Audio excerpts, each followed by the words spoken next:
to this video, which will teach you all about how to read clefs if you are a singer.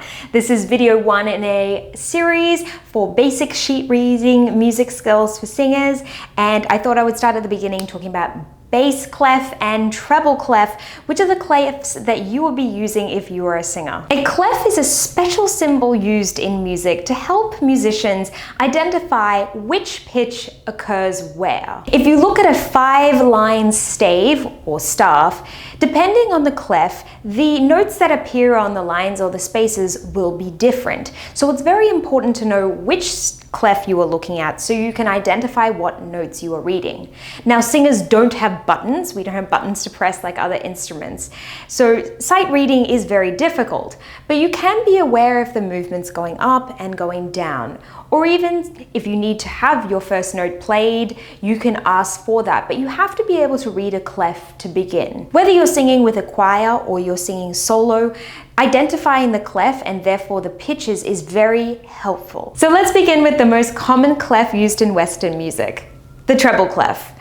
The treble clef kind of looks like a G, the letter G, and its swirly part begins on the second line in the stave or staff, and there are 5. Soprano, mezzo-soprano, and those singing alto part will primarily look at the treble clef.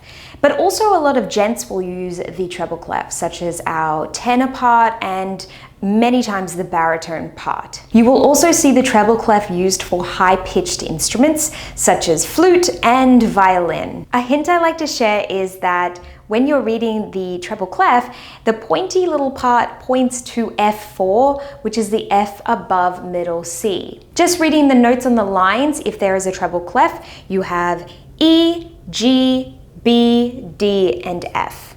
And of course, again, that little pointy part points to this part here in the F. And now for bass clef.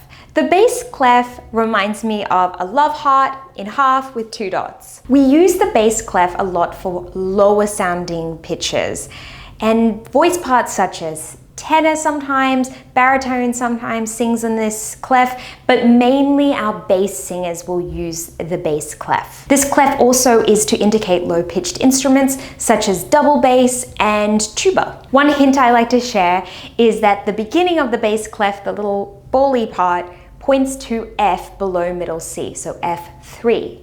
And if you're reading the stave with the 5 notes, the first note is G, then you go to B, D, F, A, and you'll notice they are slightly different from the treble clef notes. A few little hints to help you read clefs is that both clefs point to an F, whether it's above middle C with the treble clef or below middle C with the bass clef. Some instruments also use both clefs, which is pretty cool. The piano uses treble clef in the right hand typically, and in the left hand it plays bass clef. And one thing that totally blew my mind is although they're separated on the stave, you will notice that if they were pushed together, middle C would fall in the same place. So they're kind of connected. They decided to keep those separate to allow notes to be read more easily or lyrics to be put in. And in choirs, you may notice that both treble clef and bass clef are used, particularly in an SATB arrangement. In choir, SSA arrangements and SA arrangements working with female voices or higher voices will primarily use treble clef. And when working with male choirs or much lower voices, you'll primarily see either a mix of treble and bass or mainly bass clef used. So let me know in the comments below, what do you feel most comfortable reading? Treble clef, bass clef, or maybe neither? I definitely prefer to read treble clef. It's much easier for my brain, but I don't know, let me know. This is the first video in my installment for basic reading skills for singers. I'll be bringing out some more on note reading and rhythmic reading and other things. And until then, happy singing. Bye. Are you passionate about singing?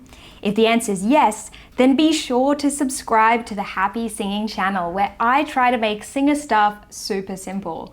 Every month, new videos are launched focusing on singing and its devices. So hit that subscribe button so you don't miss out on information which could help you become a better singer.